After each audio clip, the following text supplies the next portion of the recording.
Our next guest has years of experience behind him, making him a go-to expert at what he does. Las Vegas Coin Company has decades of knowledge, whether it's about coins, collectibles, jewelry, watches, and a whole lot more. My friend John Jankowski is the owner of Las Vegas Coin Company, and he is back to talk to us this morning. Hi, friend. Good morning. Good morning. It's just the two. You know, I've been waiting where it was just the two of us, where we could really connect. I like that. I like that. There's so much energy in the studio today. You know what? This is really something. Isn't there? Yes. Actually, I love Friday shows are often very exciting. So I'm actually glad you're here on a Friday. Anyone who is into collecting, who is into coins, who is into old, interesting things that have history are going to be fascinated by what it is that you do. I think so.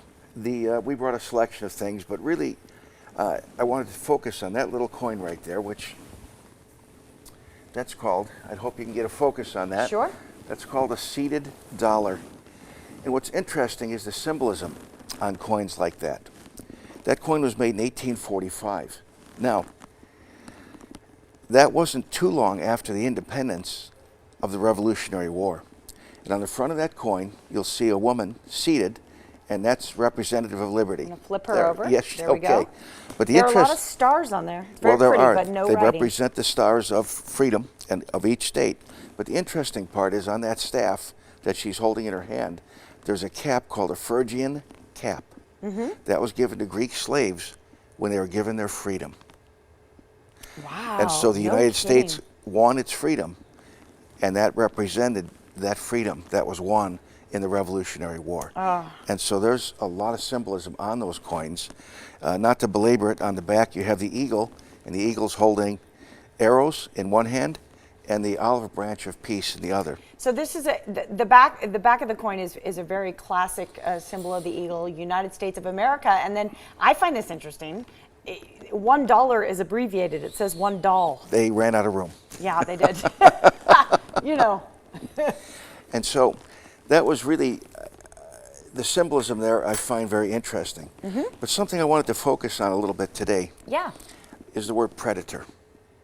Okay, now, kind of a dark word. It is a dark word, and yesterday it really sunk home to me at our shop. Two separate groups of people came into our shop. One had inherited some coins from a woman, and they showed us 34 gold coins.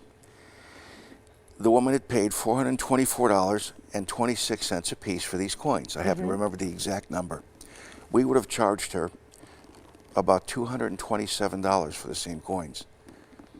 So she bought that off of a large television, sophisticated marketing company because she thought she was doing something worthwhile.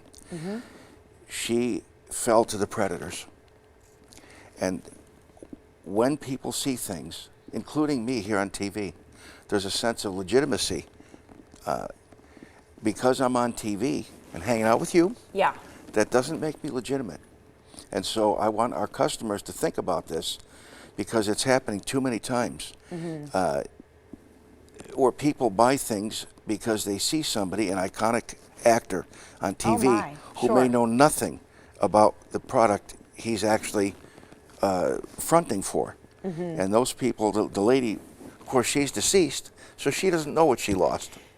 You know what I love about what you're saying right now, John, is you're being fiercely protective of your clients and of your customers and of just people out there in general.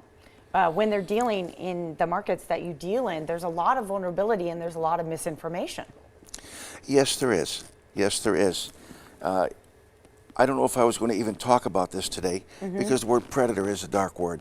But then, not 2 hours later, another lady came in, same thing. So can we skip to, rather than dwelling on the dark side of the transaction, let's talk about the solution and how you see that people cannot be taken advantage of. What would you advise to buyers? Okay, that's a great question. The lady that came in yesterday, she asked if I had any $20 gold pieces. I said we'd sell her this graded one for $1,350. She said, $1,350? I thought, that's a good price. And then she said, well, I just bought some from a company in Arizona, and I paid $2,250, $42 a piece. And so the way to protect yourself, if she had done that in the first place, she would have never made that $30,000 transaction with a company out of state. She would have at least picked up the phone or come into a store. Doesn't even have to be our store, any store, and say, what do you sell this Get for? a second and third opinion, or Yes. maybe a fourth, indeed. Yes.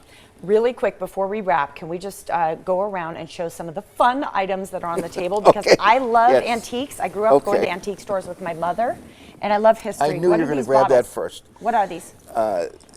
Both of those are soda bottles, and what makes them unusual, the one in your right hand is from the 1800s, from Honolulu. Jeez. These are both from Hawaii, so Hawaii bottling companies are much more rare than other ones. These are beautiful. You know what? We've run out of time. You know what I would do with this, John? I'd put it on a table and put a flower in it because it's, I mean, I love glass. I do actually too. really adore glass. It's beautiful. I actually And don't want to sell those. who doesn't love Hawaii? All right, my friend. Thank you for joining us today. Las Vegas Coin Company is on Southeastern Avenue, right across from BJ's restaurant, also Red Robin. I love going there, and the Brew House, south of the 215. Their number, their website are right there on your screen. Go down and talk to John. He's a very interesting guy, as you can tell. Las Vegas Coin Company, a proud sponsor of the Morning Blend.